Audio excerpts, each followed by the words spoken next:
పట్టుకోవడం అంత తేలిక లోకంలో ఇంకొకటి లేదు. ఎందుకని ఆవిడే ఎదురు చూస్తుంటుంది, ఎవడైనా వస్తాడా నమస్కారం అంటారా అని చూస్తుంటుంది.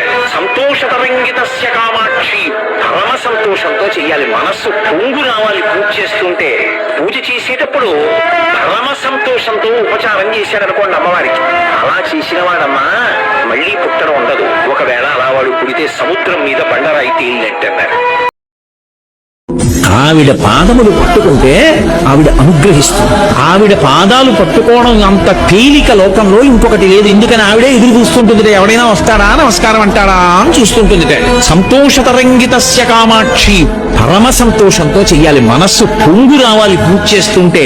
పూజ చేసేటప్పుడు పరమ సంతోషంతో ఉపచారం చేశాడనుకోండి అమ్మవారికి, అలా చేసిన వాడమ్మా మళ్ళీ పుట్టడం ఉండదు. ఒకవేళ అలా వాడు పుడితే సముద్రం మీద బండరాయి తేలినట్టన్నారు. అమ్మా అనొక్కసారి పిలిచి నమస్కారం చేస్తే చాలు, వెంటనే నేనున్నాను రా బిడ్డా అని అమ్మవారు కాపాడుతుంది. ఆవిడ పాదములు పట్టుకుంటే ఆవిడ అనుగ్రహిస్తుంది. ఆవిడ పాదాలు పట్టుకోవడం అంత తేలిక లోకంలో ఇంకొకటి లేదు. ఎందుకని ఆవిడే ఎదురు చూస్తుంటుంది, ఎవడైనా వస్తాడా నమస్కారం అంటాడా అని చూస్తుంటుంది.